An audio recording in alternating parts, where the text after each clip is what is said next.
We originally got involved with high resolution ultrasound through a study. And it was all to try to help patients become more aware of what's inside their body. With the silicone gel implant, we tell people, and I know Mike is as well, very good about informing our patients of what the future holds. And with silicone gel implants, of course, we've always said, you have to do some sort of test to figure out if they're broken. And as it turns out, the FDA recommends doing MRIs, and less than 5% of people are doing that.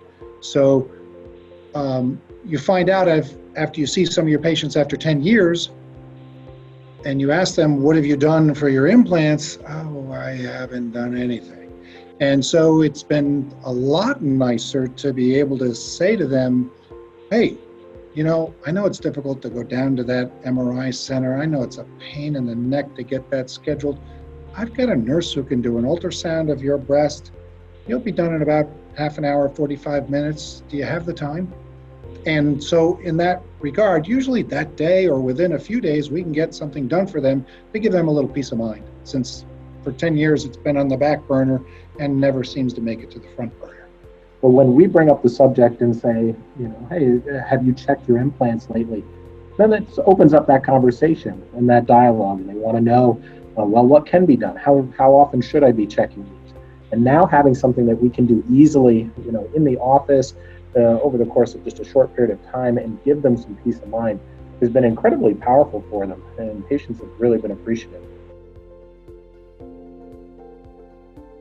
Every patient I've had that has had silicone gel implants and qualifies for this present study we're in has embraced doing it. Nobody's ever shown any resistance to doing the ultrasound, because most women are used to having had ultrasounds when they had babies or something. So all the fear of the procedure really abates quickly because they realize, oh, it's just an ultrasound. Okay, I'm used to that.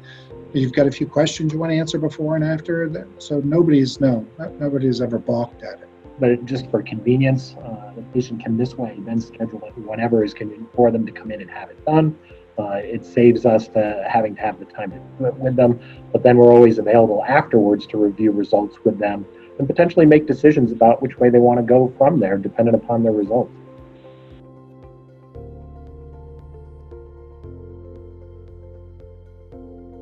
I think medicine in general has changed tremendously, especially in the plastics world, whereas just 15 years ago, if we put a set of implants in, we were lucky to ever see that patient again.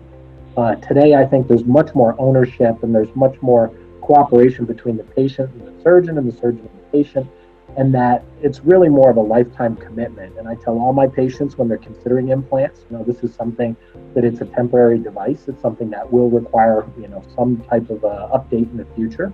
And all implants will eventually rupture. And so it's important to be part of that conversation and have it available in the future. And I bring all my patients back routinely now on a yearly basis after implants and just check in with them, see how they're doing. And now with the ultrasound as being an option, it's a great way to broach that subject of surveillance of their implants, if they're just routine follow-up visits.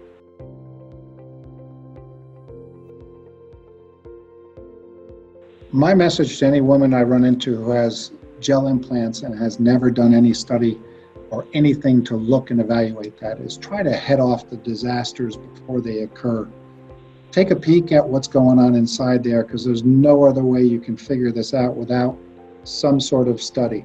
You don't want to go through an operation to find out that these are broken. Let's do an ultrasound to find out if they're broken. Let's do an MRI to see if they're broken. But MRIs are expensive. So, hey, let's go back to that ultrasound idea. Let's do an ultrasound.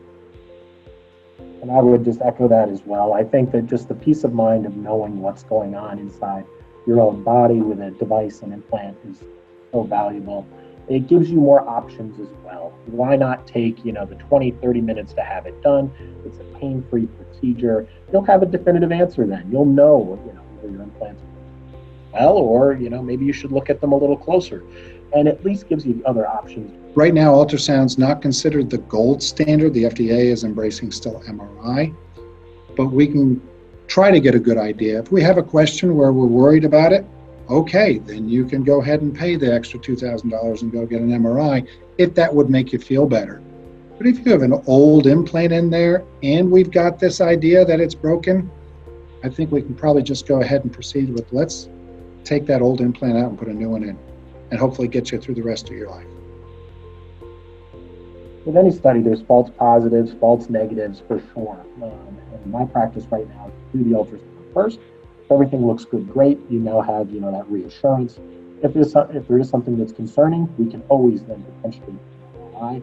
But what we'll usually do even before that is send the video and the pictures off of the ultrasound to one of our consultants who's an expert, national expert in ultrasound imaging of the breast. And they'll review the images as well. And if they see something concerning or if something reassuring, it's great. And then from there, we can make the decision after having that discussion with the patient. If we're still not sure, the MRI is equivocal as well. Why don't we do something about it now while you can? Take the implants out or exchange them, or at least go into a much closer observation group. And that way we'll at least know and can deal with it